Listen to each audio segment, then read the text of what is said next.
அதிமுக இணைப்பு தொடர்பாக இரண்டு அணிகளின் தலைவர்களான முதலமைச்சர் எடப்பாடி பழனிசாமியும் முன்னாள் முதலமைச்சர் பன்னீர்செல்வமும் தெரிவித்த கருத்துக்களை இப்போது பார்ப்போம்.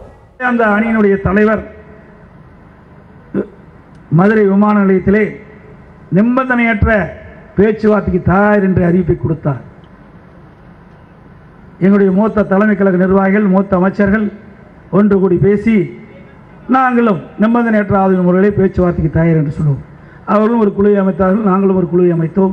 இடையிலே சில பேர் நிபந்தனை விதித்தார்கள், முட்டுக்கட்டை போட்டார்கள்.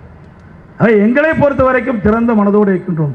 அணிகள் இரண்டும் இணைய வேண்டும், மக்களுக்கு சேவையான திட்டங்கள் போய் சேர வேண்டும், அம்மாவுடைய ஆட்சி தமிழகத்திலே மலர்ந்து நிலைத்து நிற்க வேண்டும் என்ற எண்ணத்திலே நாங்கள் இருக்கின்றோம். ஆட்சியும் கட்சியும் சிறப்பாக செயல்பட வேண்டும் என்று எண்ணுகின்றோம். ஆனால் ஒரு சிலருக்கு முட்டுக்கட்டை போட்டுக் கொண்டிருக்கின்றார்கள்.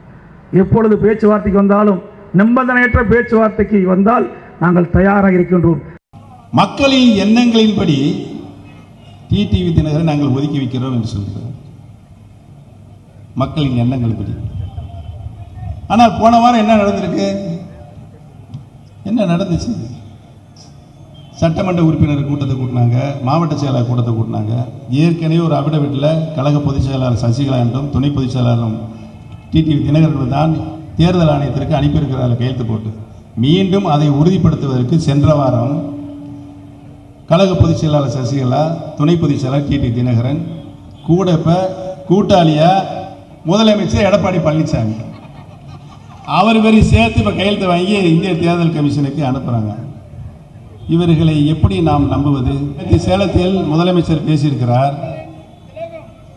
நான் அந்தர்பல்ட்டி அடிக்கிறோமா பேச்சுவார்த்தையில். நாங்கள் சொன்ன கோரிக்கையை, இந்த தர்ம யுத்தத்தினுடைய நோக்கத்தை நீங்கள் நிறைவேற்றியிருந்தீங்கன்னா ரைட்டு.